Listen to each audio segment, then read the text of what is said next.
Okay, everyone, we stopped on the 9th of July in relation to this topic under the defects.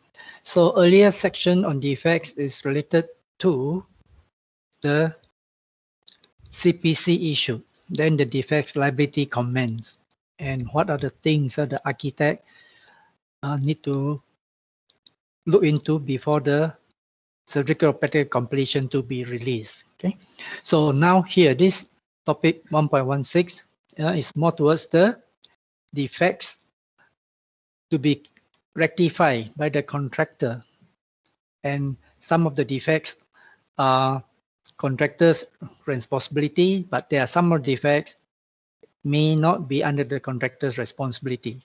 So this is one area that we are going to continue, that is today, okay, because it's going to be the argument area between the contractors and also the consultants, or sometimes the employer are coming into the equation, which is not correct. This one is between the consultants and the contractor is a more appropriate one. So employer shouldn't go in directly to instruct the contractor to rectify the defects and so on. Contractually not correct under PAM. Okay, anything the employer or the owner wants to ask the contractor to rectify, it must go through the architect or go to the named architect. Okay. Yep. So this is another reason also why the contractor is at the mercy of the consultants, because what constitute defects, major, minor, or critical, is at the discretion of the consultants or the contract administrator. So it is incumbent for the parties to establish the defective work. So it is a very critical role to be played by the contract administrator. So with a degree of certainty, so need to classify them properly. Okay, so that then if it's solely the risk of the contractor or the contractor's liability or responsibility, then the contractor need to carry it out. And the duration to complete the defects need to look into the types of defects. If it's a critical, then you have to do it ASAP. It is a non-critical, then usually they are given around 28 days to get it rectified. So it can be attended by the contractor, and the contractor, if it's under the subcontractor's work, then the contractor will inform the subcontractors to rectify the work. So under this category, I have to remind you all, this is after CPC. Okay, so after CPC, contractually, any contractors or subcontractors or suppliers that want to come into the project site to attend to the defects must get clearance from the employer, not the architect. It's from the employer, because the project or the property now belongs to the employer already. See, architect is a representative, but the permission is at the employer, because now the employer is the legal owner already. Okay, so it's important at this point. So contractor, why have to rectify these defects? Because as long as related to the quality of the material workmanship, if it's done substandard, then contractor have to rectify within the duration. So any of the design item that is carried out by the contractor, okay, that means that the consultant design what the employers want or the owner want, then there are certain defects that are outside the responsibility of the contractor, and they are as follows. See, these are the various items that is outside the territory of the contractor. Although there are defects, but you don't blame the contractor. Ask the contractor to go and rectify such item. The contractor, if you're asked to do, no problem, but the additional cost incur, you have to bear by the owner. Okay, so what is fair wear and tear? Defects rising from fair wear and tear. I give you a simple example. Okay, let's say a project have a carpet, you know, the carpet in the hall or in any structure, a carpet. Okay, so that carpet is being used, walked over by countless people.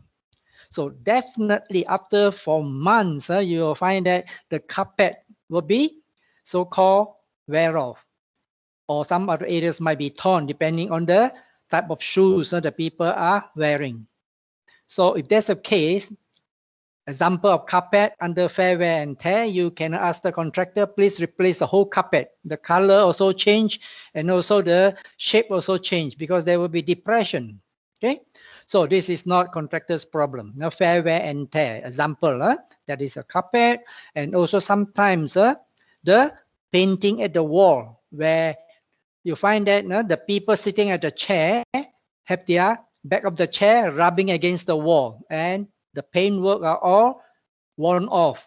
So you can ask the contractor to touch back that wall and replaster the patch there. So it is not the contractor's problem. Contractor will raise this defense. Fair wear and tear is your problem. Same case for the toilet area, your tap. Turn until nobody, the tap head also missing and all these things. These are under fair wear and tear. Okay, or it could be misused or abused by the user. So this one, like just now the tap, you're under this category. Okay, sometimes the toilet seat cover also missing. So these are the things that you can ask the contractor, please go and replace all the WC cover because already damaged by someone using it. So these are areas that shouldn't be under the responsibility of the contractor. So if you are a knowledgeable consultant, you have to take this out from the list. It may be very embarrassing. It could be thinking that you are abusing your authority, your power, and so on. Okay. Yeah, another one is straightforward. Works contractor not responsible under the contract.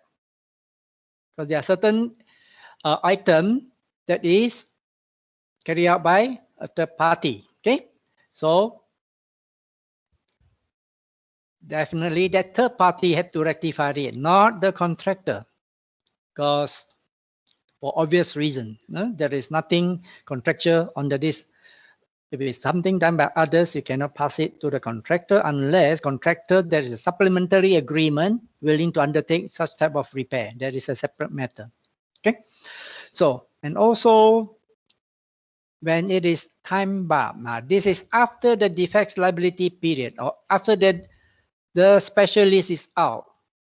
Okay, out of time or time bar. Defects liability is one of them. No? So there is a defects liability duration, or you call it the time bar. Another one is employer waives. That means that the employer as a contractor don't have to repair. So be careful under this category. No? There are two types. Type 1 is waived by the employer but with cost reduction. There's another type waived by the employer without cost reduction. Please remember the other day that we have mentioned to you where the employer have the right under your clause 15 3ABC. Okay, so you can see these are the areas that the employer got the right.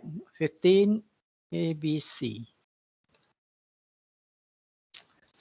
See here, 15.3 ABC. Okay. So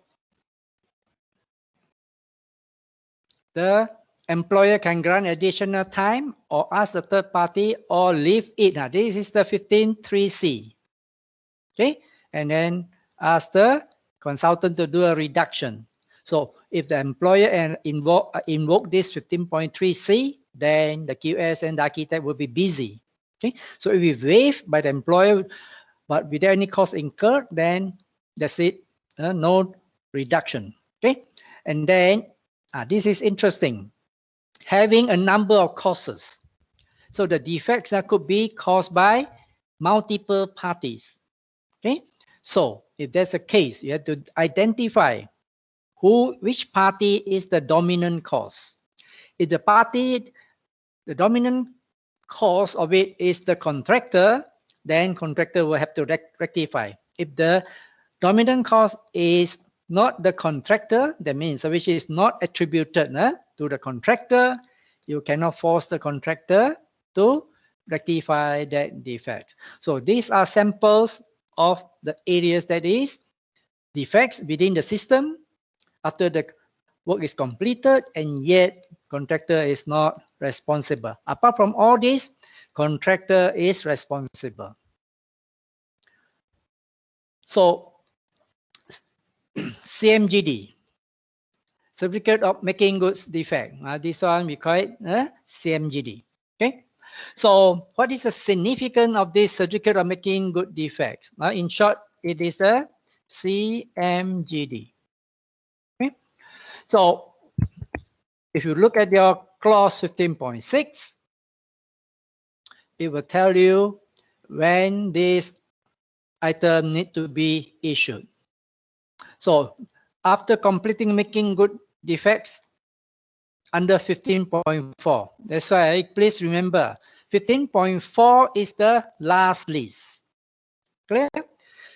15.1 is the first list attached to your CPC. Okay, and then you have your 15.5 is the recurring defect list. So please identify the various clause and its function. So CMGD will be issued when all the items, that means that the schedule of defects under 15.4, the defect list is a special name. You call it schedule of defects, will be issued. So, and then the contractor have to get it rectified. Okay.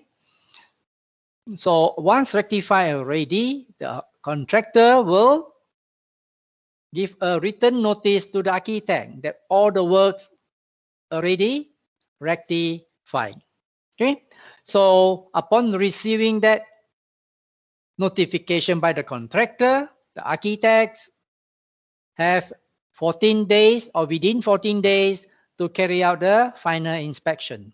Okay, so it doesn't mean just sign it off. No, they will carry out a final inspection to check that all the list of the schedule defects are so-called sign off. Okay, so I don't know if you got a chance to have during industrial training where the projects ended, you may be participating in checking the schedule defects and sign off by the consultant side and also by the contractor side. Okay, so depending on the complexity of the project, the list of the final, the initial list of defects, this is the final list of defect, can be very substantial, depending, okay, on how vigorous the checking is going to be.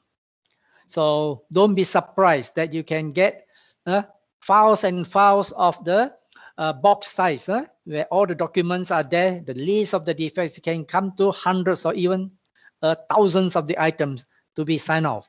So they may take few days or few weeks to sign off all the defect checklists, one by one, level by level.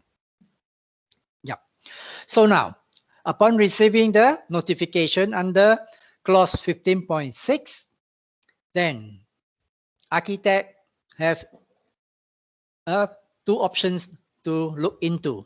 Okay, so if there's no defects and all make good, then architect will have to issue. The word here shall means must. Be careful. Shall means must issue the CMGD. Okay, so when to date the CMGD? That's why it is very important. The date of the CMGD to end, the ending of the commencement of the so-called CMGD date is the date where the contractor submit the written notice. See here, contractor submit the written notice. That date there is the date for your CMGD to be dated, because architect may take 1 week, 2 weeks, 1 month to do the checking. But after checking already, there is no defects, then the certificate date is not 1 month after the receiving and checking. It is on the date of the written notice to the contractor, to the architect by the contractor. Okay, so the CMGD certificate will be issued to employer, contractor, and NSCs. So how many copies? At least 3 parties. Issued to the contractor, employer, NSCs. If there are 3 NSCs, then each of them will have 1. Okay, so that is 15.6a. If the architect invoke 15.6a, you get this. If architect invoke 15.6b, then you have to make good again those items identified by the architect that it is not make good the list. Okay, the list may be 100, you may make good 90, so the balance 10. That outstanding balance 10 you have to rectify. So they will give it this notice to every party, and including now the reasons. They will give you a reason why they are considered not so-called rectified or not complete, and so on. Okay, so once you further rectify this list under 15.6b, then the contractor will write again another notice to the architect after 15.6b items are fully rectified. And then the architect will have another 14 days to do the checking. Okay, so one is checked already. If it's okay, then as per 15.6a, the architect will issue the CMGD. Okay, the CMGD now is not the first notice, it's the second notice. I hope we are clear. So the CMGD, if there is no further defects, then the first notice date will be the date for CMGD. If there are still balance defects, then the architect, after the checking and after receiving the second written notice from the contractor, if it's okay already, then the CMGD will be dated on the date of the second notice. Let's say a theoretical situation. After checking already the second one, still there is one more defect, not yet complete. Then architect will make use of 15.6b, will tell you which one still not yet complete. So pass it to the contractor. The contractor finish the rectification, but before that, or on the day of the rectification completed, the contractor will have another written notice. That is written notice number 3, okay, to the architect. So the architect got 14 days to do the checking of the one last item. Once checked already okay, then the date of the CMGD for this project is on the 3rd written notice. I hope we are clear. First written notice, second written notice, third written notice. Sometimes can even be 4th, 5th, and 6th written notice by the contractor. The CMGD is considered issued. It doesn't mean it's only once. So look, understand the steps involved. It doesn't mean each time a written notice by the contractor, that is the letter date already. No. The consultant will pass another letter to the contractor. These are the balance items still not up to the satisfaction of the architect. So this one is going on and on. So can you imagine? Defects work is under the contractor, is at the mercy of the architect. Okay. So contractor must rectify all this to the so-called satisfaction of the architect. See here, satisfactory discharge is a very subjective one. Okay, so the CMGD issued, then what will happen? Okay, So you can see certificate, depending on the type of condition used, on whether there's any sample or not. If there's a sample, then the sample so-called the description will be used. If there is none, then it's up to the architect to come up with their certificate. Plus, remember, this certificate must be using the architect's organization letterhead. Okay, so the certificate must be signed and issued by the contract administrator. Under the PAM, it must be signed by the name architect. Okay, so once that is done, then everybody are happy already. So employer, consultant, contractors, and everybody happily go on their way. So as usual, all these certificate, a copy to the contractor, copy to the employer, plus others subcontractors. So these are the copies that the consultants have to prepare. Okay, contractors, employers, plus all the NSCs. Okay, so this one, there's a possibility the contractor may give a photocopy of whatever things to the DSCs. Okay.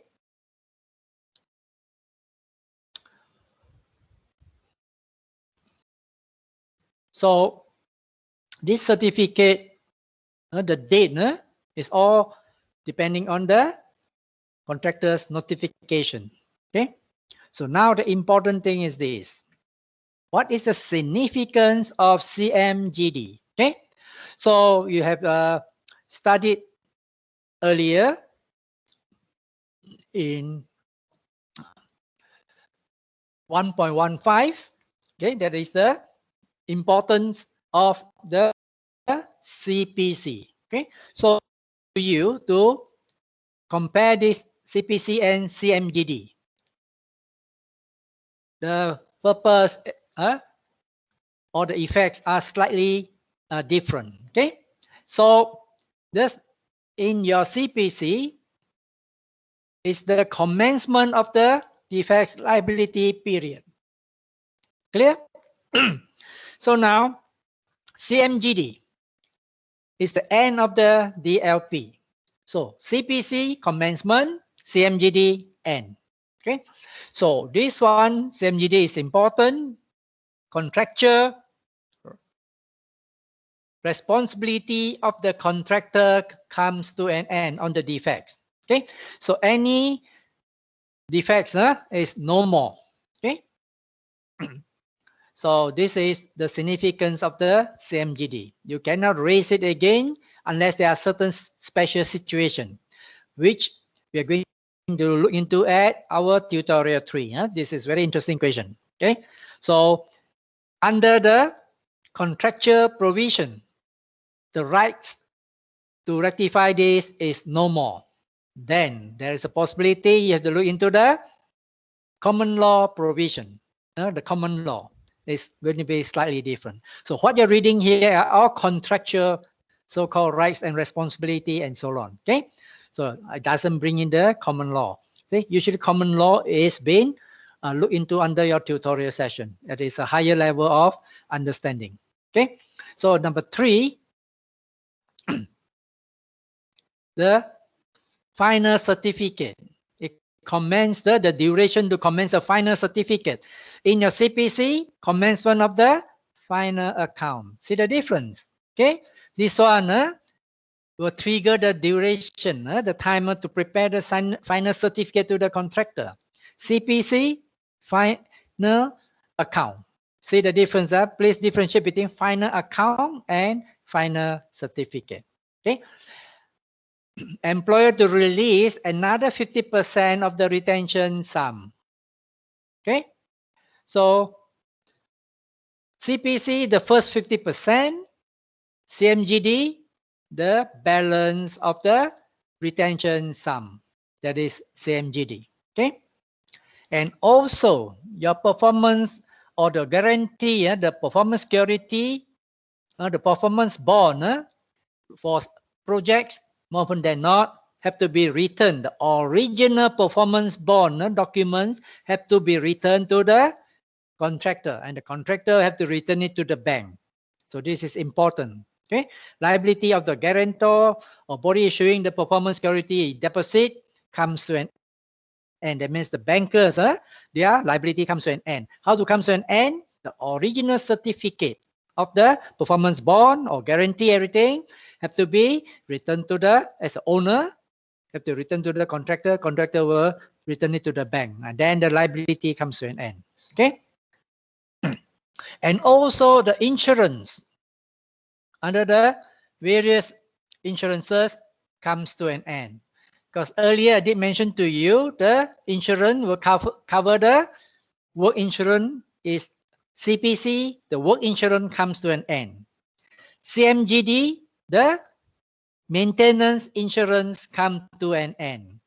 I hope you are clear. This one you won't see in the notes. You have to understand that is how the system works. So CPC, works insurance come to an end, but the maintenance insurance still ongoing. CMGD, maintenance insurance come to an end. So the insurance company, no more headache already. Okay. So now, what are the documents that the consultants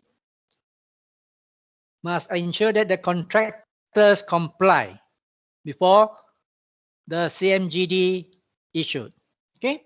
So that is the one of the situation, the control point. The CMGD won't be released until all them, but usually the documents are prepared earlier because there's earlier provisions under the CPC. What are the documents that the contractor need to prepare? But sometimes certain documents are not so easily available because it could be from a manufacturer that is not within the country, or certain products are not within the country, and all this need time and all this to be compiled. So be careful. If such a thing, if you are familiar, if you are experienced enough, you have to ask the contractor to get all these things organized in advance and not at the end of the CMGD issued, then only asking for all these documents. Okay. So contractor to hand over. Why? So that all these documents, maintenance, servicing, as-built drawings, warranties, etc., etc., need to be handed over so that the employer can maintain the project or the structure or the building properly. Okay, it's for future maintenance purpose. That is important because the employer team are new to the project. The consultant teams, the contractor teams are so familiar with the project, they are moving up to another project already. So this is the employer taking over. But before taking over, employer, with the guidance from the consultants, they have to engage the relevant people to how to maintain the building, how to do certain repair and replacement, and understand the schedule of replacement and so on. So that is very important. Okay. So it's for proper servicing and maintenance so that the whole structure is working in the optimum manner. So this is the whole purpose of why the documents are important. Okay. So during your maintenance period, any of the maintenance of this is at the contractor's cost. Okay. But once already CMGD handed over, this is at the owner's cost or the end user cost already. Okay. So this is how you look at the importance of CMGD to the contractor. Okay. So the service and maintenance for the contractor's responsibility is tied back to your defects liability period, or sometimes you use the term maintenance duration. So these are the terms that are used in certain documents. Okay. Yeah. So once this is issued already, CMGD issued, it means the contractor's obligation to maintain whatever. This time we have the defects. This one is for the operation of the system. It could be the aircon, it could be your electrical system, and so on. it comes to an end. So please remember, CMGD is important for all this free of charge service on the employer until the maintenance period ends or the defects liability comes to an end. So if you are a contractor, you forgot to price all this item, it's going to cost you a bomb. So please be careful. Sometimes you have to be there for 1 year, 2 years, 3 years. So the contractor must have at least few staff as identified in the contract document to be at this particular project. Whether you have to maintain or not is a separate matter. Maintenance job, not necessarily every day there are things for you to do, but you have to be there. You cannot say there's nothing much to do, I will send my staff to other place. No, contractually you must have the particular people to be there. Especially the electrical person with certain certificate, the chargement certificate, because they have to take care of the the transformer station. This is very important. It's only the chargeman have the license to able to open the door of the station. If not, they are in big trouble. So this one item for you to think about when the whole buildings are handed over to the employer. The employer may need 1 or 2 of these special electrical certificate person. We call it the chargeman, to be at the project site already or much earlier to see how to take over from the contractor's chargeman. So this is a very important on the electrical part. Okay. So with that, we come and end to this subject here. Okay. So the next topic we are going to cover is your 1.17. That is the final account, how to tidy up the paperwork.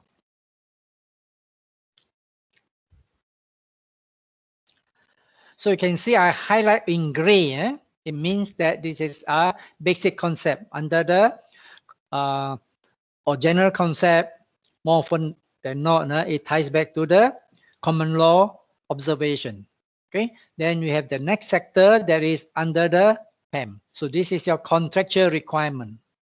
So the highlighter in gray is more towards the general principle, so that sometimes in your contractual principle, you may look towards the general principle to bring in the concept in for discussion purpose or as an introductory section. Okay, so please must differentiate between the common law section and your contractual section. Okay, so you may sometimes bring the common law section into your contractual section as an introduction, as a as I say, to let the examiners or the audience or the reader knows that these are the basic things that can be a need to know before you understand the contractual provision. So something like a overall general picture.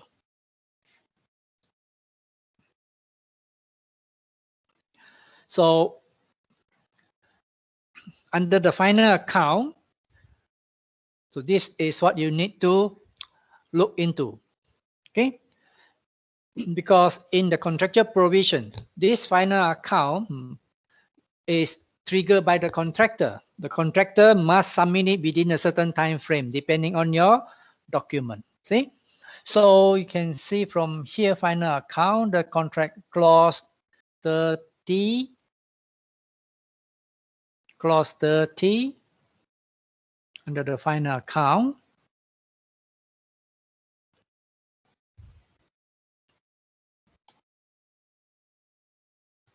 See, 3010, see here? So this is under your PEP. Within 6 months from CPC, okay?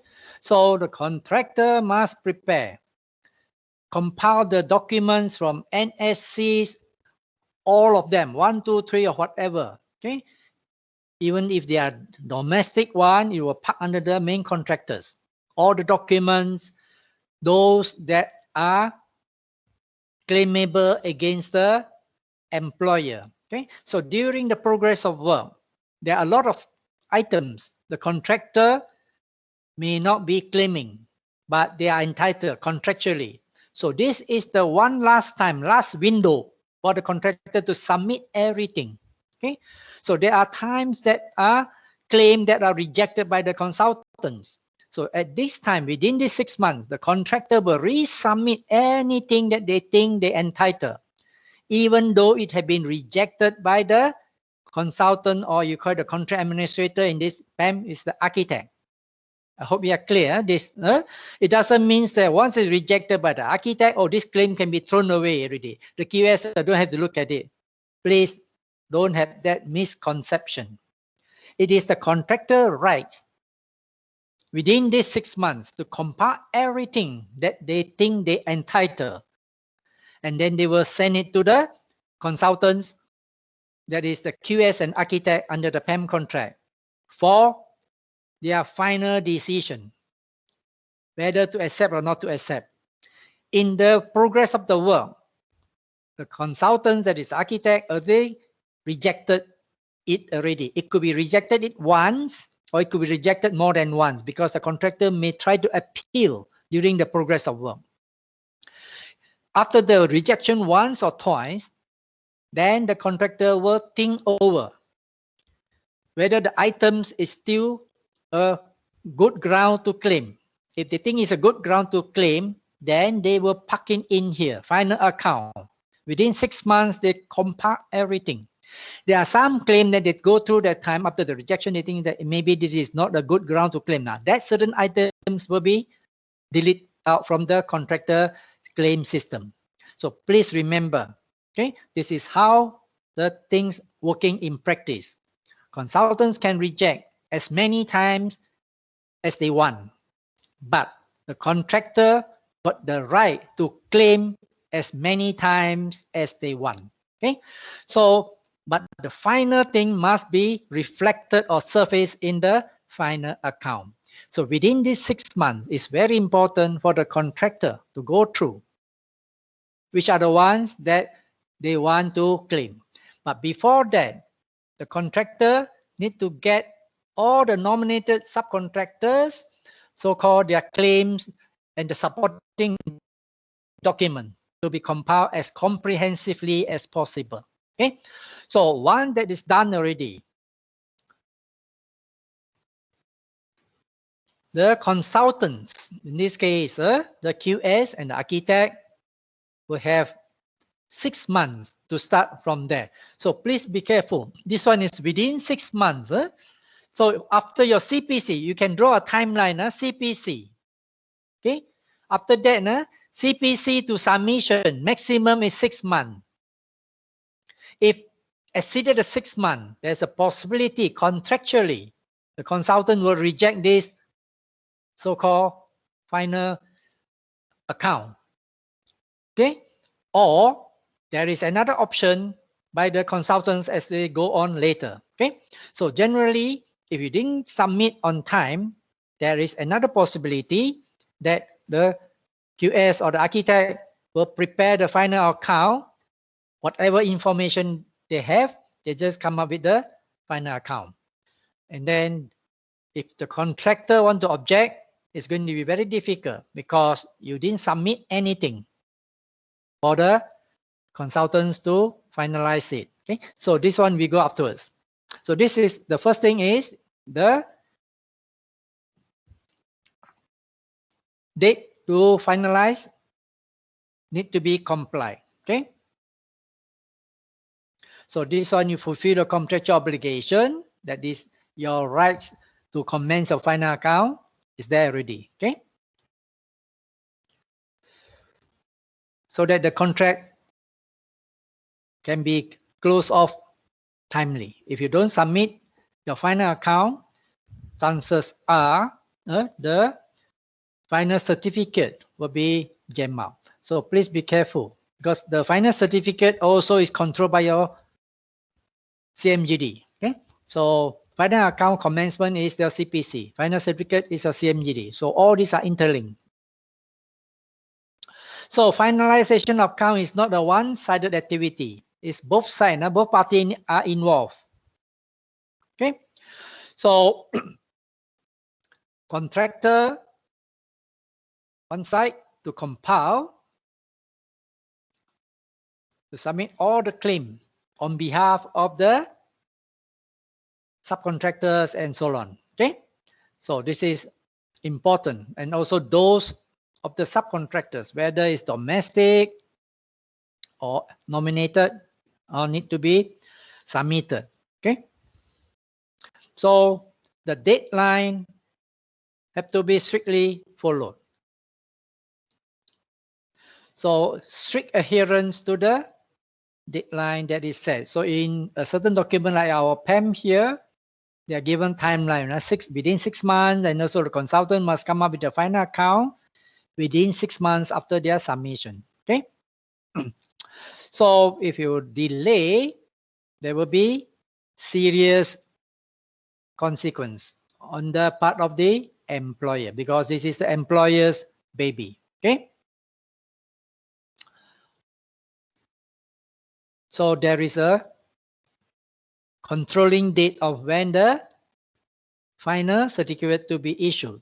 That is, the CMGD is the controlling document.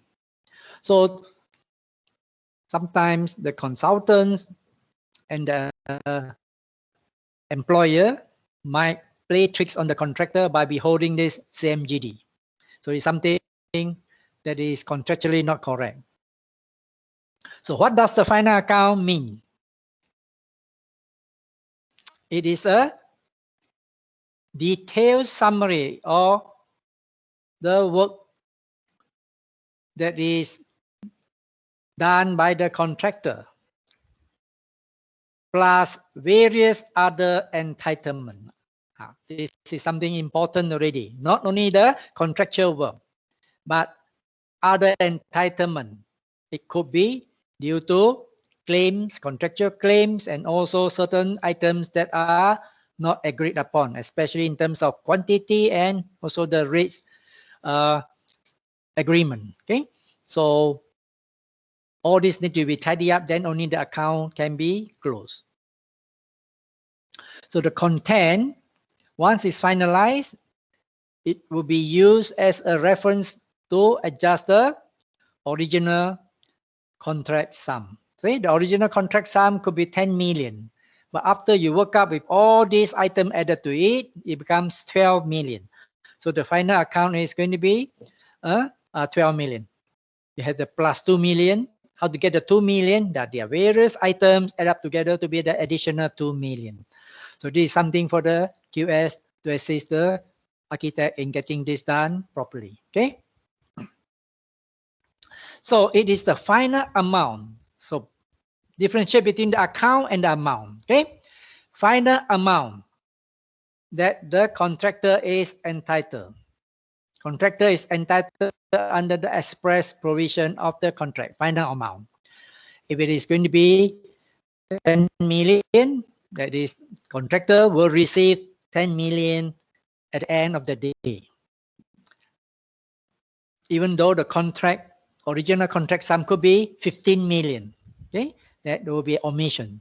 So all depend. The final account figure is the actual amount that the contractor should be receiving if there is no dispute. If there are dispute, then the figure as evaluated by the consultants is under, what should I say, deferment. Okay. Yeah. So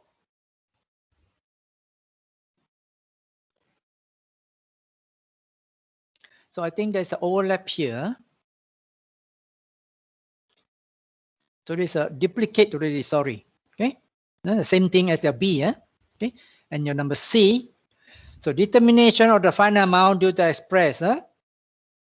If this one will be reflected in the final certificate, that last figure will be reflected in the final certificate. The final certificate will have the final account amount minus all the deductible that is entitled by the employer under the contract, and then this is the balance due. Sometimes it's a negative, sometimes it can be positive. Be careful. Negative means consultants could be over-certifying, or could be quantity error, or could be rates error. Okay, so, but it rarely happen in reality. Okay, so these are the theoretical things that can happen.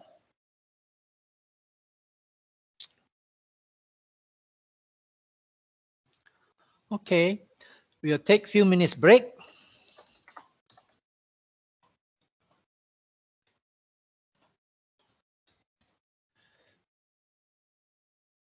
So we'll come back.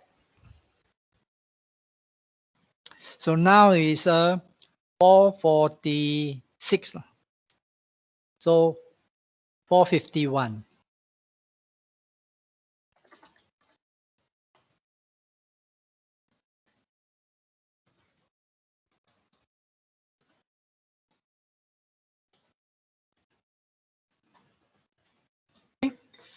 So go for a coffee break or toilet break.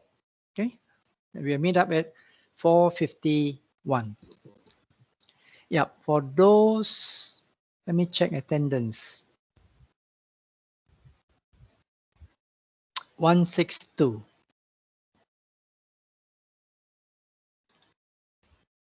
Still 27, 27. But then I have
so for those going for COVID vaccination, so they are excused. So these are put as non-counted. For example, Tan Xiang Ming, he informed me already. So I'll just update accordingly. Okay.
Okay, welcome back everyone.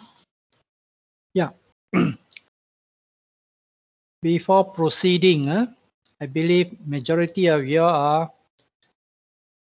having a lot of queries over the test. You can see here test. Okay, so this is the area that I'm testing your. Okay, so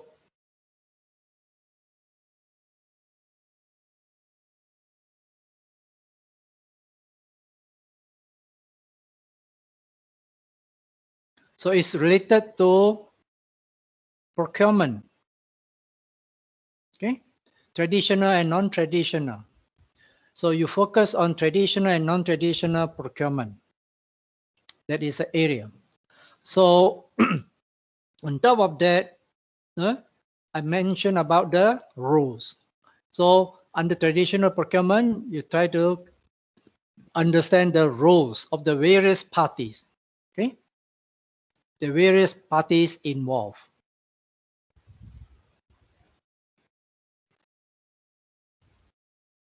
So the roles of the various parties involved then will be one of the areas for you to focus. And then the next one on this so-called procurement. Okay, you must able to carry out a critical analysis on which type is the most suitable for a scenario that I'm going to give it to you. I hope you are clear. So I'll go to only one more time. You have to focus on your traditional and non-traditional procurement. So within this subject matter or areas, so you need to look into the roles of the various parties. And also you can see under each section of the areas I mentioned already, there are some 4 subcategories for you to look into, and then there are some of them, the question will be 2 subcategories to look into. Altogether with this traditional area, there are 6 subsections for you to look into. Okay, so it's divided into 2 questions. One question there are 4 subcategories, another question there are 2 subcategories. So that is all for the test. Similarly, for your final assessment.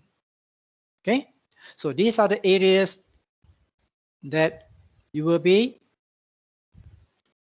evaluated upon. Okay, so under your CO2, this is your CO2.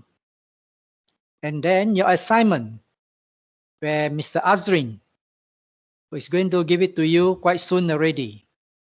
Okay, that is by this week, or maybe I hope earlier. This week should be going to do. These are the areas that you got to do for your assignment under CO3, CO4, CO5.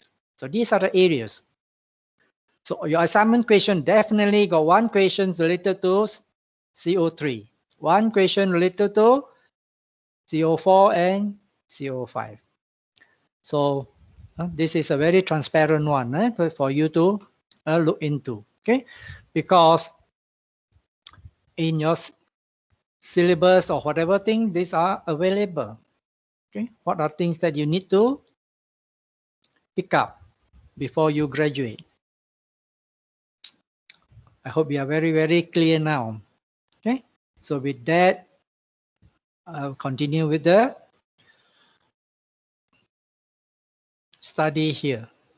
So now we're on the final account under the PAM. Okay, so final account under the PAM just now I showed to you is the clause 30.10. So please, when you see final account, then take out your PAM document, go to 30.10. Yes, anything? So you go to your 30.10 plus other relevant section. Okay, so items in the final account also 3011 also there. Okay, 3012 also there. Okay, so final account is 30, 10, 11, 12. Okay, and make sure that you try to differentiate between the final certificate. Final account and final certificate are two different things. Okay, final certificate is 315. Okay, and 314, 315 is the final certificate matters. 313, sorry, penultimate certificate is related to your NSC's final account earlier than the main contractor final account. So this one is a very special one. I repeat, penultimate certificate is different from your normal penultimate certificate meaning. The usual meaning for penultimate certificate is your second last certificate for the main contractor. Okay, for the main contractor, penultimate certificate is the second last certificate of payment, or that is what we call it. And the final certificate is the last payment certificate. Okay, so but penultimate certificate, there's another meaning to the NSCs. It means that the consultants will try to release the NSCs earlier or the suppliers earlier from this project. That is the penultimate certificate. Clear? Okay. So what are the condition precedent to be complied? Here means the condition precedent means mandatory requirement to be complied. Okay. In order the final account can be tidied up. So these are the critical items that must be satisfied. Condition precedent. These are the items to be satisfied. So what are they? So at least so-called these 4 items. Okay. So 1, 2, 3, 4. Number 1, contractor fulfill all obligation under the contract. That means the works already achieving CPC and the final account can commence. Okay. Final measurement, executed work. Be careful, there are 2. Okay. So the works here, there are many categories. Final measurement and valuation of the executed work. So the executed work consists of original scope plus VO. Okay, have to be completed. I hope we are clear. Executed work. This one consists of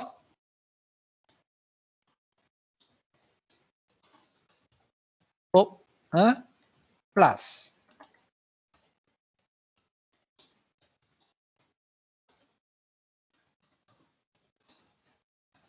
Okay, original scope plus variations work have to be completed.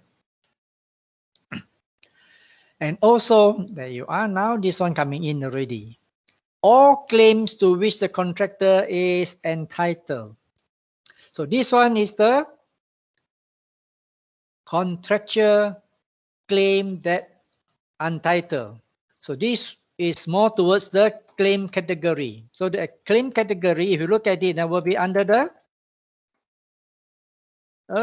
clause 24.3. Okay, so this is one of the contractual claim category, clause 24.3, and the other one will be clause 11.7 and 11.7. So let's visit these 2 items.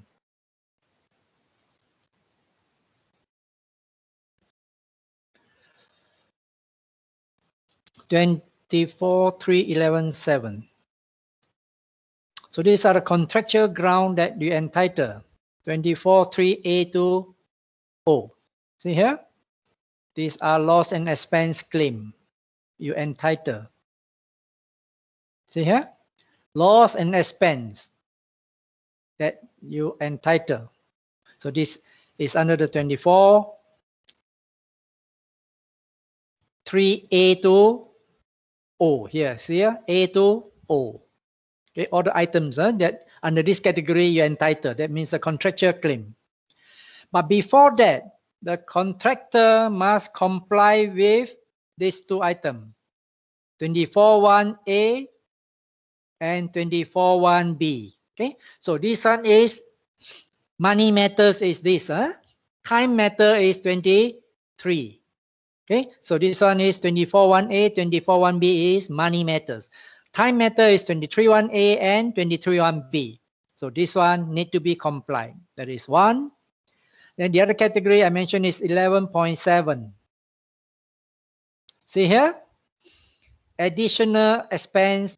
That one is not caused by the, this is caused by the variation. See? So you either claim under this or the other one. So you have to comply with the 11.7A, 11.7B, and then you go to the 24.3A to O to claim. So these are the clauses that the QS must be aware that triggers the contractual plus others. I didn't have the so-called the time to source out for you. These are the two plus others. I can assure you plus others. Okay, you want to look at it. The others will be your end partner is on the so-called antiquity, hostility. Okay, these are the areas that the contractor can register the claim. Okay, or on determination, clause 26. So these are a lot of areas that you have to look into. If you're entitled for claim, one of them is this area on the the hostility, where you can, the contractor can allow to claim. Okay, and also on war damage, and also on antiquity. Okay, so because the project is stopped and all these things, the contractor is entitled to claim because of the cessation of the work and taking all the necessary precaution or protection. Okay, so these are the grounds for the contractor to be able to claim. I call it the contractual claim. Okay, so you go through. These are the areas I can give it to you, the good idea. And also your clause 26. Clause 26 is the determination. See, and it allows the contractor to put forward all their claim because the determination is due to employer's fault. Okay, so yeah, so this one is the determination. Yeah. See, contractor rights and remedies, not prejudice. See, so these are the claims that the contractor can claim under the contract and also can claim under the common law. Okay, so you can see you go to which are the relevant clause applicable on contractors to be able to claim for additional money. So all these are covered under the contractual claim. Okay, yeah. So if you want, there will be plus others. Okay.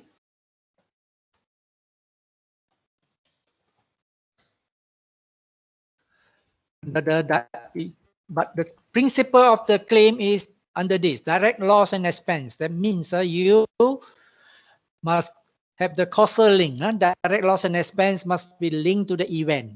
Then it is entitled. Okay. And also deduction that the employer entitled. Your final account doesn't mean only one-sided.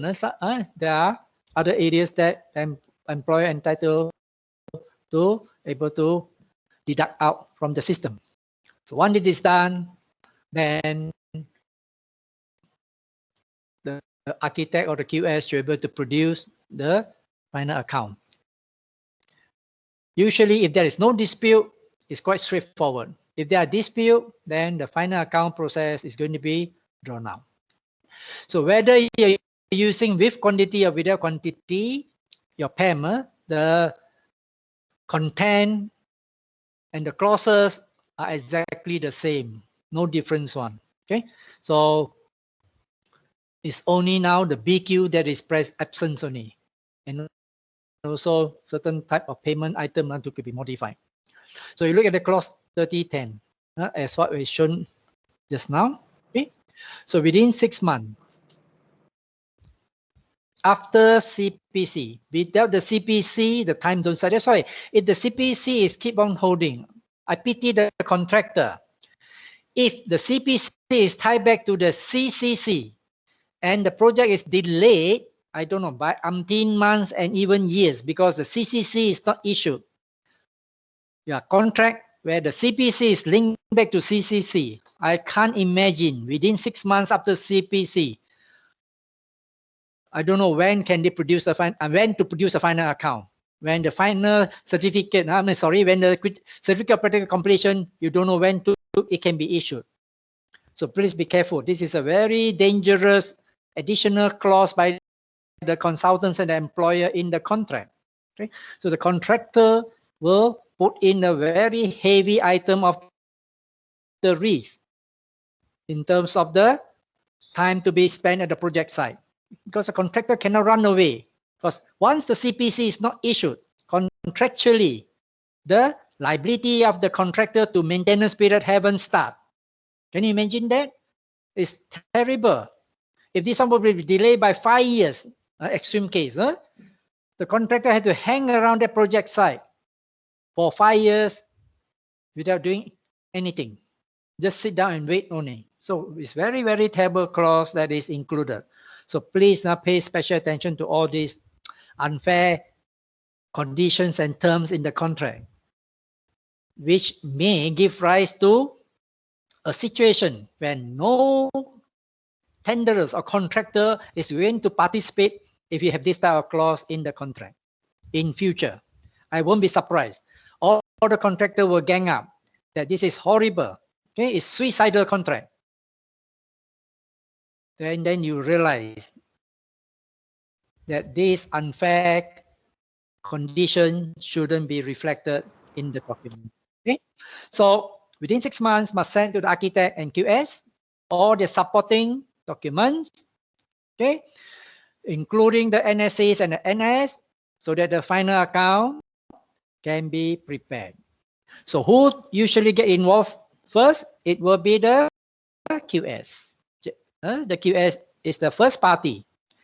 Once it's done up already, the QS will inform the architect that these are the figures. That are ultimately, the final figure to be agreed or whatever thing, architect to decide.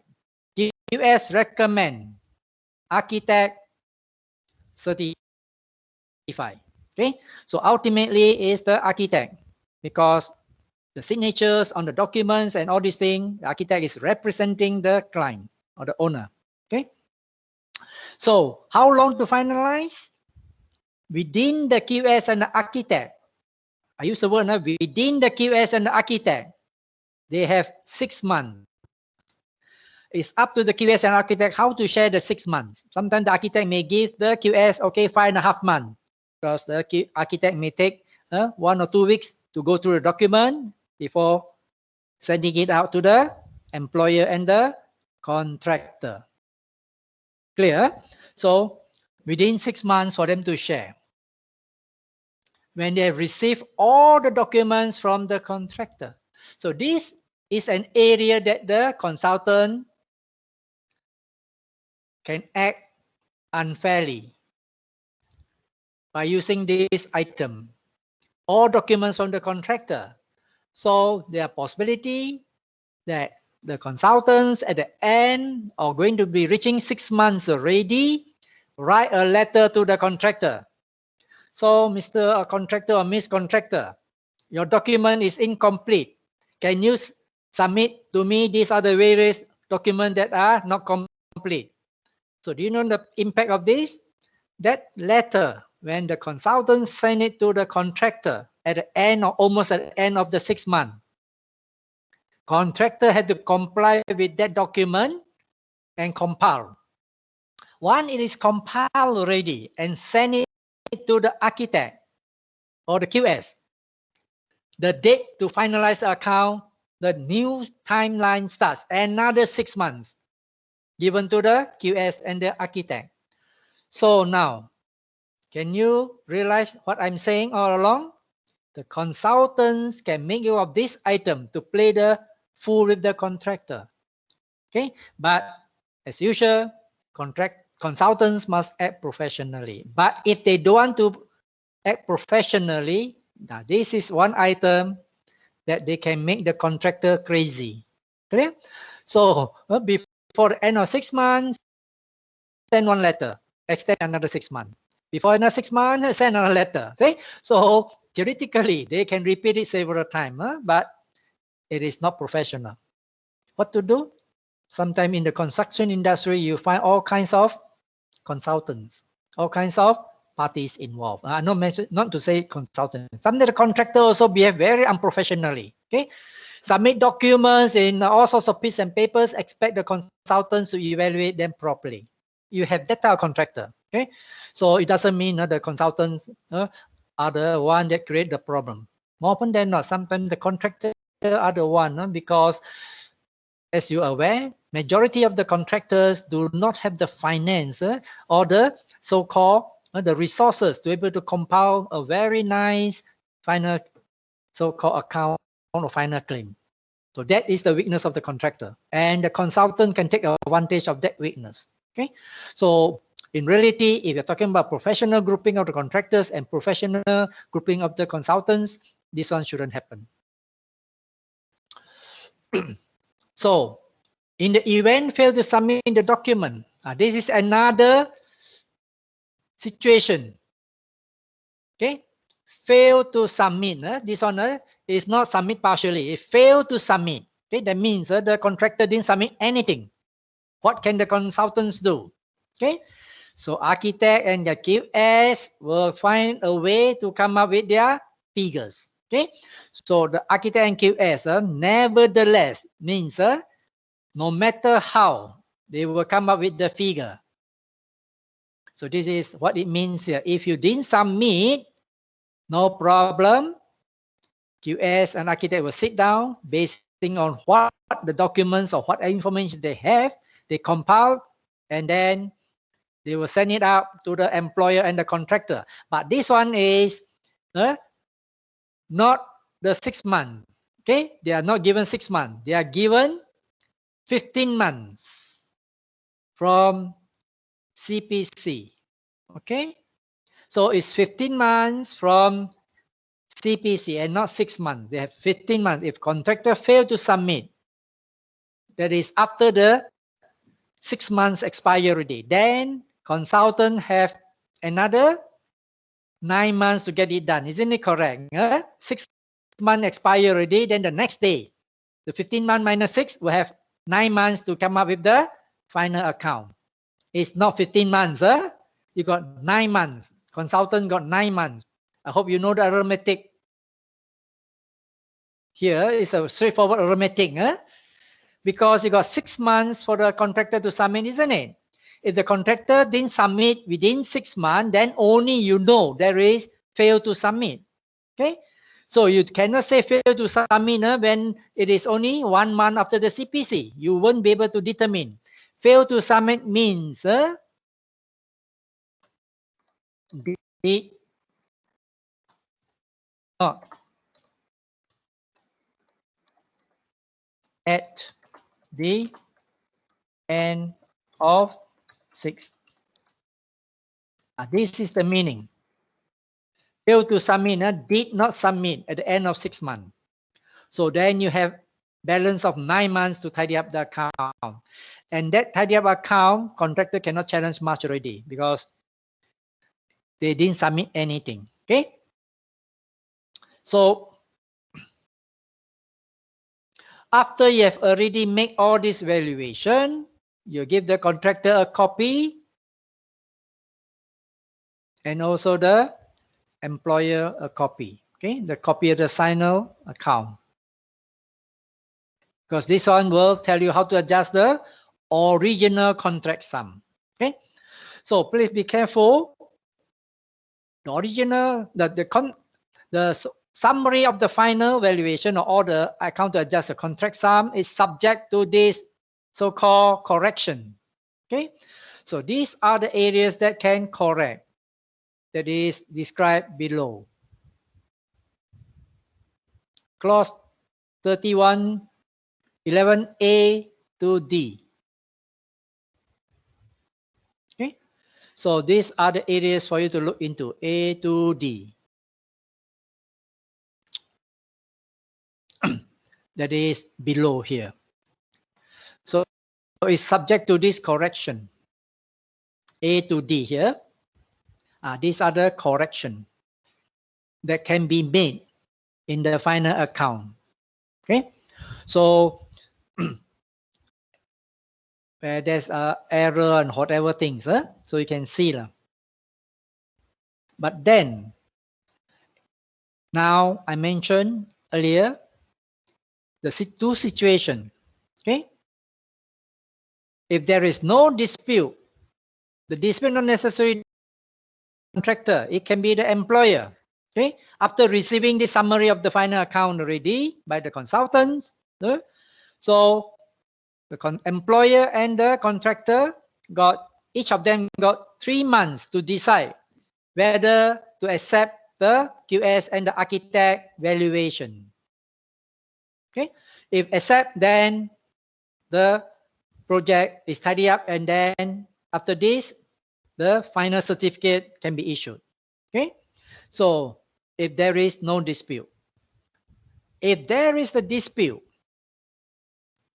that means either party within 3 months, it can be the contractor and it can be the employer. Within 3 months, write to the QS and architect on which area they are not agreeable, or which area they are agreeable and which area they are not agreeable. In this case, dispute means on which area they are agreeable, so that ask the architect and QS to re-evaluate. They're given another 3 months to re-evaluate. Okay, from the receipt of the so-called disputed item. Okay, so when to re-evaluate 3 months is after they receive the documents from the contractor or from the employer. Then the 3 months the clock starts already. Okay, so the answer can be they amend it, then they will give back the figure to the contractor one more time and to the employer one more time, or they not going to amend it. So this is the power of the architect. Okay, either to amend or not to amend. So if they amend or not to amend, then if there's a dispute, then the next step takes in. Any party disagree to this decision, the latest decision, amended or non-amended decision, is a decision. Clear? If you're not happy, then you have within 3 months from the receipt of the architect decision, that is the amended or non-amended. Okay, within 3 months, invoke your arbitration clause. Refer this to the arbitration. So this one is clause 37. Not the arbitration clause is clause 37. Okay, so this is arbitration clause, clause 37.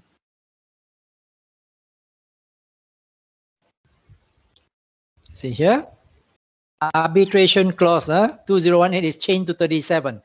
Old one is clause 35. Okay, PAM 206 is clause 35. This one clause 37. Okay, so this is how you tidy up the final account. Okay, if after receiving the figure from the consultants, after the dispute, receiving, and you didn't take any action by either party, it means they are agreeable already, conclusive and agreed by the parties.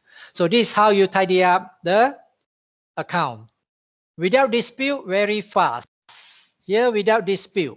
Okay, no dispute. here. Okay, no dispute. This one with dispute. So please look at the timeline. Go back and draw the timeline from CPC and then do the 6 month, 3 month, 3 month, 3 month. Okay. At the end of the day, if further dispute will be arbitration already. The consultants won't get involved unless they are called in as the witness. Okay. Yeah. So please remember this one, items not to be included in the certificate, whether interim or final. These are the 3 items. Is to be dealt separately. Okay. By the employer directly. Okay. You deduct from the amount due to the contractor directly, subject to notice. Okay. Items to be settled separately by the employer. So as also important point here, 31.2, the figure is conclusive. Okay, state that the final account shall be conclusive apart from the LD set off and interest. Okay, these 3 items is separately between the employer and the contractor, because it's up to the employer to deduct. If the LD could be 100,000, the employer can even deduct 50,000, consider okay. It's up to the employer really, nothing to do with the paperwork anymore. Okay, set off even. If the set off is 100,000, if the employer want to deduct 50,000, it's up to the employer. Maximum is 100,000. Same case, the interest. If there's such an interest item, it's up to the employer. Okay, so this one is up to the employer. And also due to fraud, dishonesty, and arithmetical error is also subject to change. So these are the areas that can change the final account figure. Okay, the rest cannot change already. So please understand these, the LAD and all these things, they are subject to owner's or employer's discretion. But anything due to this must be rectified. Okay, this one must be rectified. Okay. Next, what the contractor needs to do before the whole process of the so-called claim starts. Okay, contractor's duty. So must provide all the documents for the consultants to prepare the final account. Okay, so usually the time frame is stipulated in the contract. You can do it before, it's up to you. Nobody can stop you. The practical completion is the best. You can start doing it. But the last date is this one. This is the last date. Okay.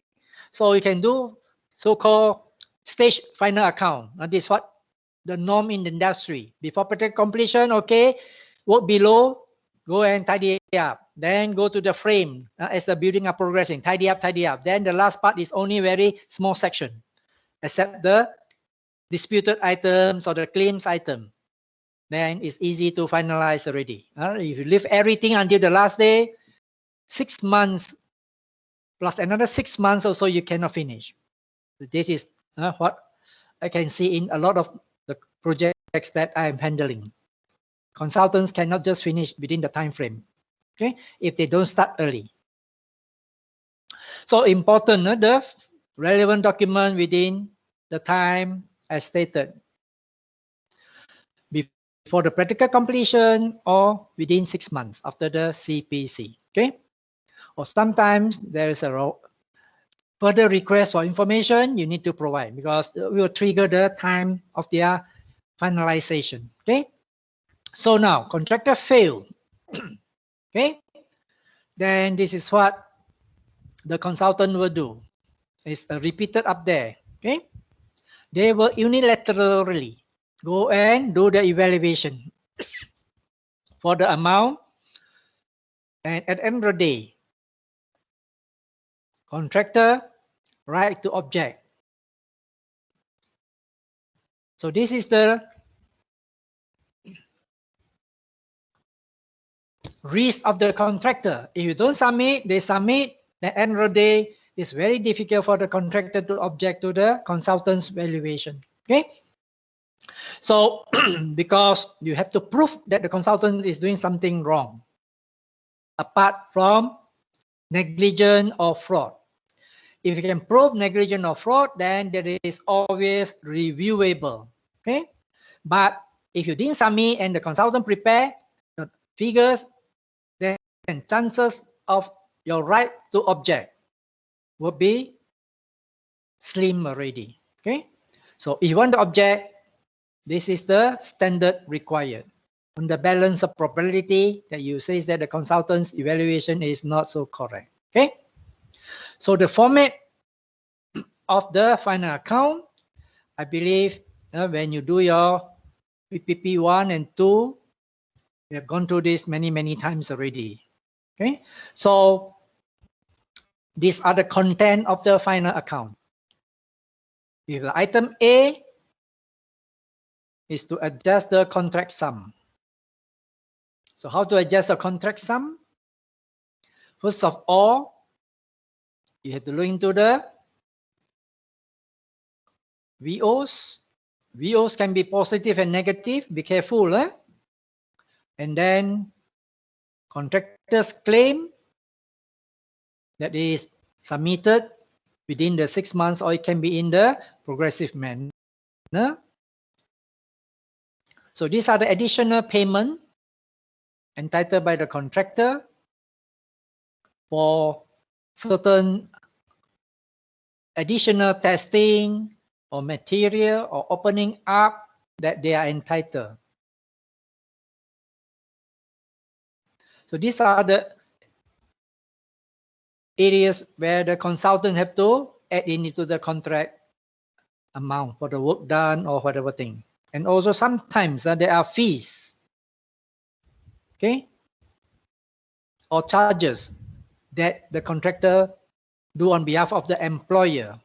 This one you call it as a variation item on the connection and all this.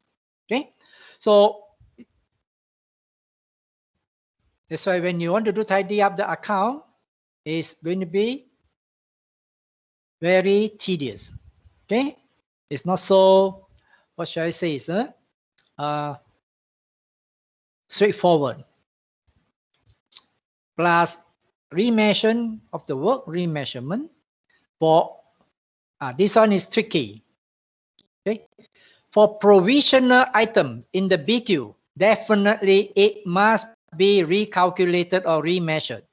Okay, remeasure of the work if under provisional. But to me, be careful. Any error in the quantity have to be corrected also here. Okay, plus any error, it can be positive or negative error. Why I mentioned here, it could be the quantity in the BQ could be over provided or under provided. So this is called any error in terms of the quantity. You have to adjust. And similarly, the prime cost sum. Prime cost sums are final account of the NSCs. Now this one, this is the for the NSCs. Okay. See how many of them. Clear? So this one is the final account for the NSCs. That is the prime cost sum. And provisional sum, it can be NSCs or new NSCs, or it can be a VO. So this one, a provisional sum, it can happen as a, can be a new NSCs or VO to the contractor. So these are important concepts. You need to tidy up all this type of finalization. Okay, yeah. And then these are all the plus sign. Now this one, A is all the plus side, positive. A is all positive. Clear? A is a positive. Then you have the negative here. Okay, C, B, and C is the negative. So you have your A is a positive. The final account will have A as positive, or add together. And then B will be the negative. Already paid, previously paid will be how much paid already taken out. Okay, and also official deduction, previous payment, official deduction. That is contractual permitted deduction. So you don't simply go and do the 3 items. You can't. These are the items here.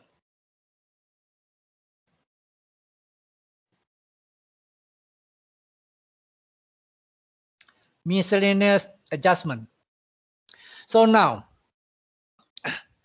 can you see anything wrong with this item here? Permitted deduction. Can you see something wrong here? Can you remember this item?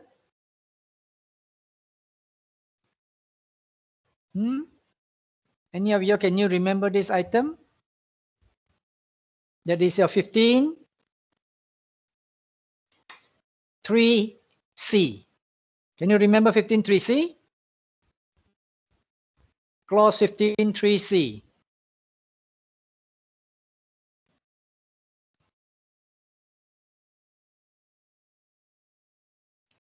So you can see here, clause 15.3C, that is diminutive in the value of the work that is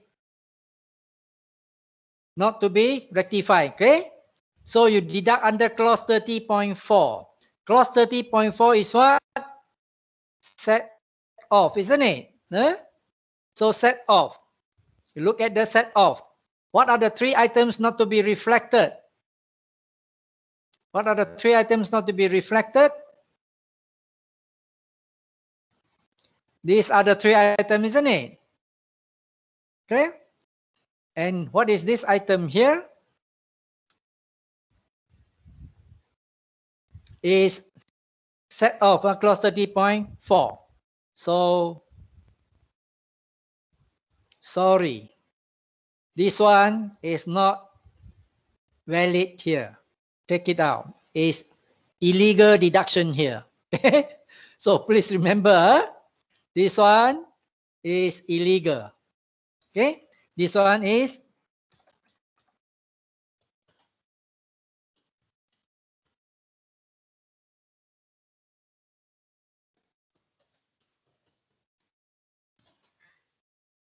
why illegal deduction?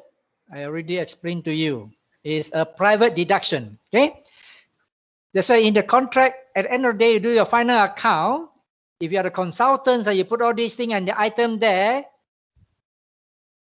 you are going to be laughed at by the professional organization. Are you clear now? So this item is not to be here. This item is to be private deduction by the employer. It's illegal. Okay? Illegal deduction. Yeah. So miscellaneous adjustment under the contract express provision or additional provision, that one is up to you. Okay? So this one is a special item that we are doing under the PAM, but it was raised here. It's important for you to understand, just in case. Okay?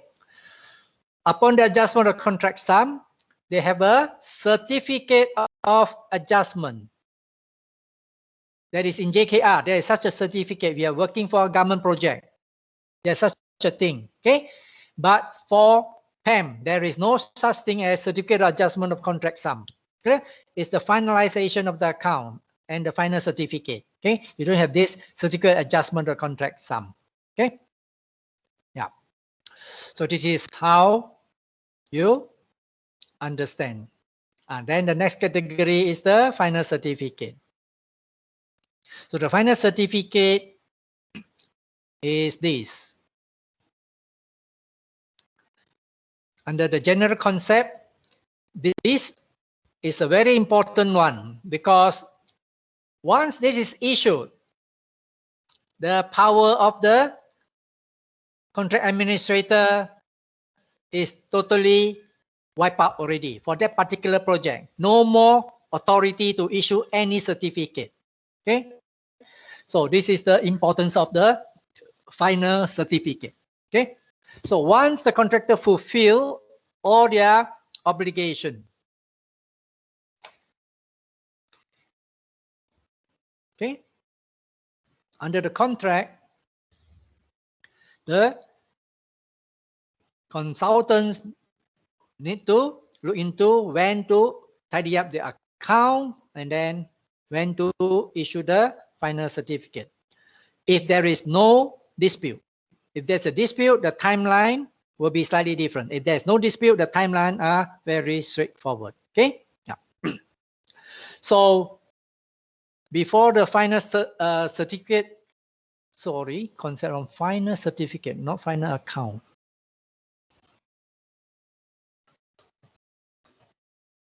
Sorry, yeah. So there's an error here. Okay, so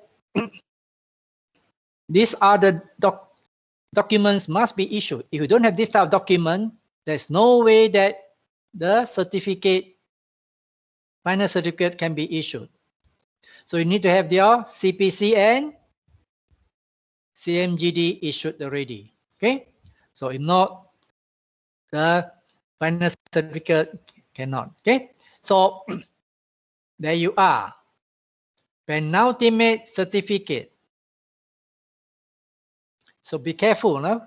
This penultimate certificate is a different story for main contractor and NSCs. The last one is the final certificate. Now, penultimate is the second last certificate in the main contractor's terminology. But penultimate certificate to the NSCs is the final certificate. Okay. So this certificate is only temporary or permanent finality depending on how they are worded. Okay, so be careful. More often than not, as I mentioned, that the final certificate is only final in amount, but not final in quality. So after we go in again, so be careful. So whether such a certificate to the respective obligation of parties with the lapse of the contract period, but nevertheless being one of the most important documents. So you can see sometimes the certificate are issued not accordance to the duration or the time required. That is an arguable point. Okay, lapse of the contract is arguable point. Ultimately, this certificate is very critical. Sometimes the consultants issued it after certain duration or expiry of the duration. That is one arguable point.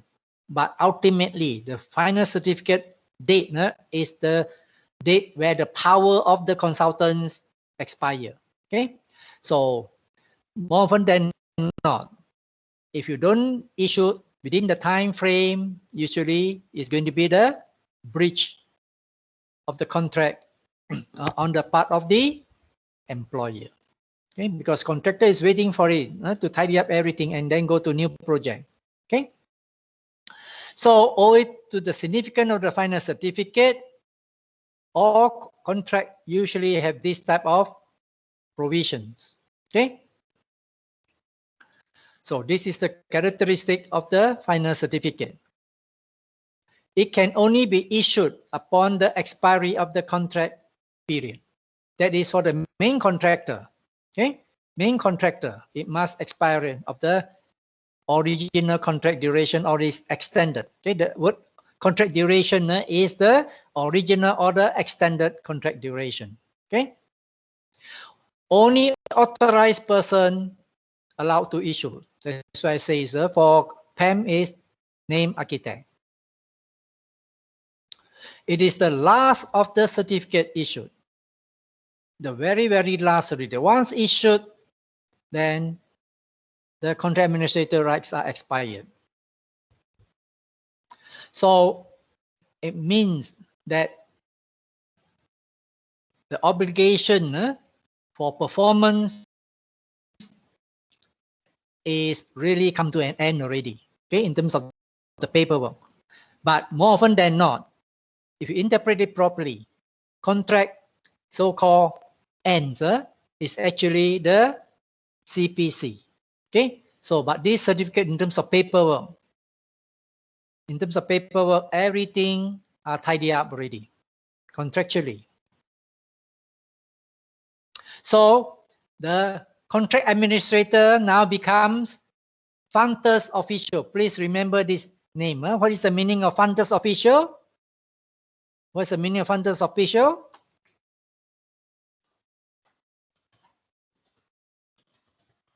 To issue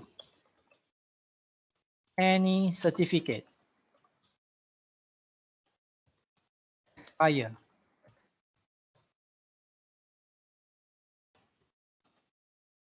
Okay, so this is important. A functus official means the power to issue any certificate expire. No more already. We move on to other project. Any problem is between the employer and the contractor have to resolve. You cannot involve the contract administrator anymore contractually. Okay. So the effect of such certificate is dictated by the precise wording of the condition of contract. Okay, the effect. For some, the contract may have special meaning, but according to our PEM 1, I mentioned to you, okay, that this certificate is final in value, but not final in the quality. Amount or contract sum is final, but not in the quality. So as usual, your CMGD got precondition to be satisfied. This one also got a precondition to be satisfied. Okay. So what are they? So this is number 1, 2, and 3, and so on here. So there are 6 items to be satisfied. That means condition precedent. Condition precedent. So CMGD must be issued. No CMGD you issue FC is wrong. Okay. So DLP or the extension expired. Okay.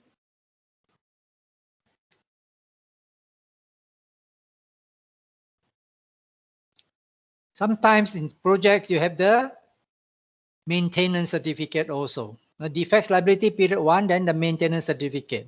This is the general concept. But for our PEM, we don't have certificate of the maintenance. We have the certificate of so-called making good. It's enough already. Okay. So also the final account completed. Okay. And then there must be application for the certificate by the contractor. So all obligation complied by the contractor. So what are the obligations?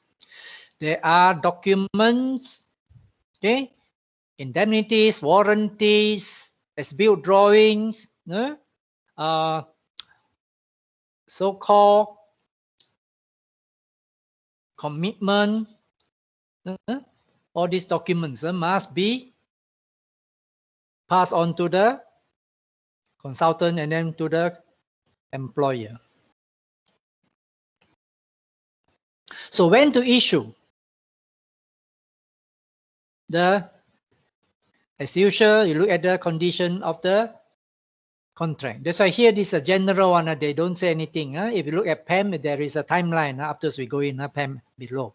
Okay, which I don't think I can cover today, but we'll leave it to Friday. Okay, what activities after the issue? Same case. You can see you have the consequence after CPC. You have the consequence after the CMGD. So this one is the consequence after the FC. What does it mean? Okay. So enforcement of the debt, if there's any, this final certificate, and also the preparation of the closing of document. So this one is in general is applicable to other type of project not under the PAM category. Okay. So you look into the final certificate of the debt. Okay, depending if whether there is a net positive or net negative. If there's a net negative, then will be a debt. Okay, so if the contractor been overpaid, this one been overpaid. Okay, employer must take all the steps to recover the amount due. If there is overpaid. Okay, yeah. So on the other hand, if the owner owes the contractor, then must pay the contractor within the honoring period. See? So these are important basic so-called, if not, then there will be breach of contract, then entitle the contractor to claim. Okay? Yeah.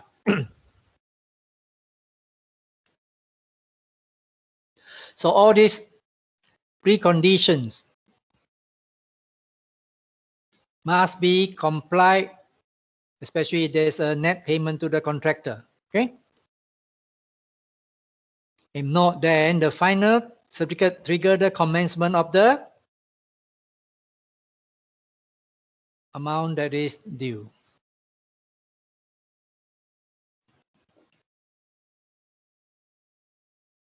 Because if you don't do it properly, there will be consequential impact. So what are the things to consider on closing off in relation to the documentation? Just now is modus money matter. This is the documentation matter. Important thing is the project report. Okay. Contractor performance report, if any required, is for so-called corrective action to be taken, and the complete details of the project. So all depending on the contract document requirement. A lot of this item is not found in your PAM. This one is just, as I say, this topic and highlight in gray color are the general section. Okay. So the certificate, what does it imply now? So we have three categories. This is the general category. It signifies that the contract administrator, that all the works are done properly already. Okay.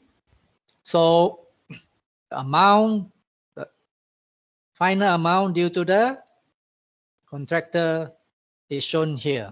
Okay. And then the contract administrator becomes funters official. The power to manage this one no more. That is come to an end. Okay.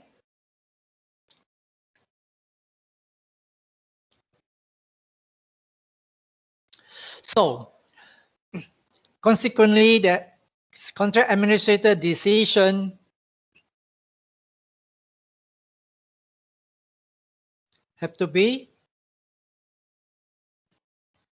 ensure that the figure that is finalized and all the paperwork need to be submitted by the contractor are all included in the documents to be presented to the employer. Okay.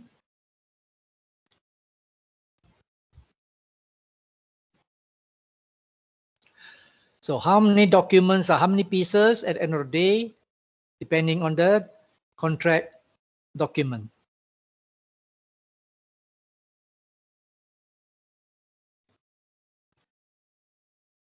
So most common form of condition of contract that is used in this country. Okay, you have the final certificate. Is it conclusive? Or final certificate on certain matters only? Or final certificate not conclusive at all? So depend on the wording of the contract. You can see there are 3 types of certificate that can be issued. The final certificate got 3 types. So in your PAM, this is under PAM. Okay.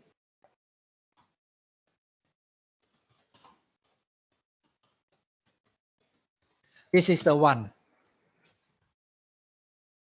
This is under your PAM 201. Okay. So why? We will cover back in our Friday last lectures. Okay. So under the final certificate, under the PAM. Why I've said that, you can see, I'll just take you through. See? This is your PAM. Conclusion. Final certificate shall not be conclusive evidence that any work material are in accordance to the contract. That means that the quality is not conclusive. Only the amount is conclusive. Okay? Amount is in order only. The rest is not conclusive. Quality not conclusive. Okay? So it means that the quality of the work subject to future test and everything. So that's why I say this one is under this category. See here, final certificate not conclusive at all. That means half of it is conclusive. Or should I put it conclusive on certain matters only? Okay, no? Sorry. If you want, it should be this category. On certain matters only. That is this part. Okay. On under PAM, on certain matters only, because you can see figures are conclusive, but the quality not. Because final certificate not conclusive, all that means the figures and everything not conclusive. That is the interpretation. Okay, so it's the number 2. Now, if you want to put it, it's the category 2. Our PAM is under category 2. Okay, so with that, I stop here and we'll continue this Friday. So now, I already briefed you on the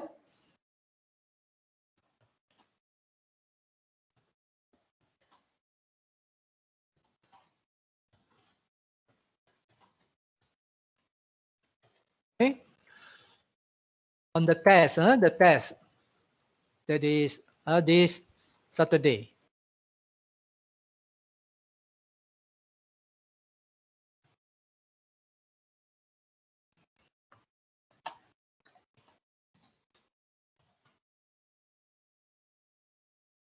Okay. So let me check your attendance.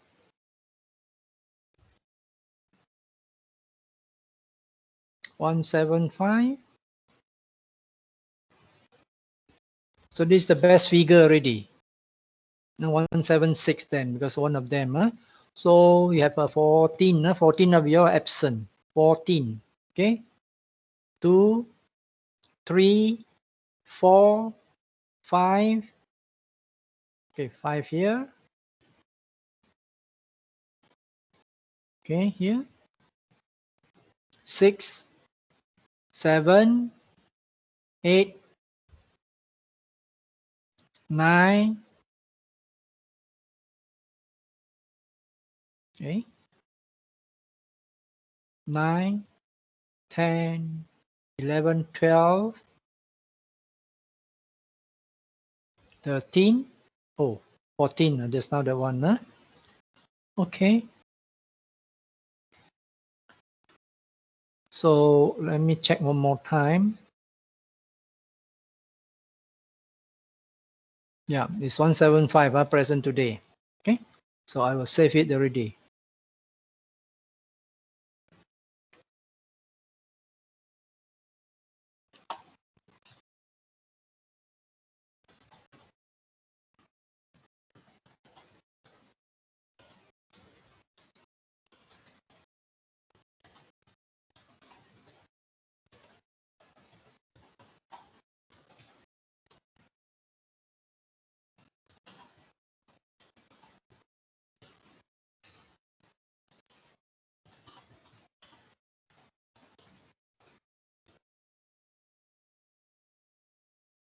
Okay, let me check here. Here is actually not accurate on, I don't know why. Okay. Yeah. But before that,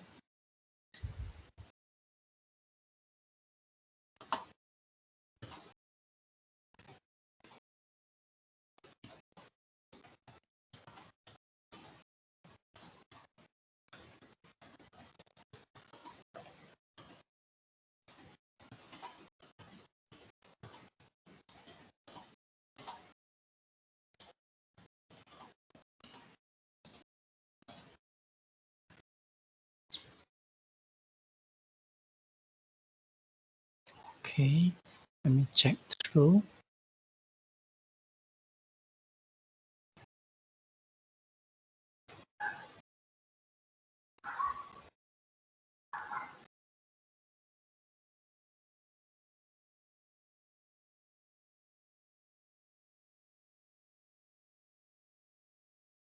So very strange, very little.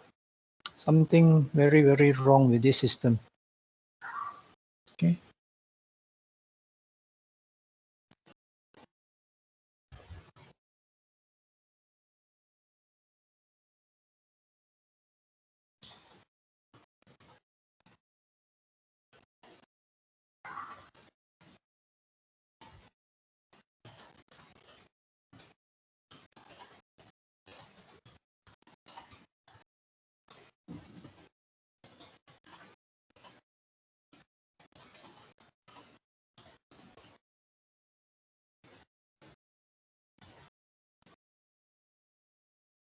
Okay. Yeah. Anything you'd like to ask? Got anything? If not, I do the recording.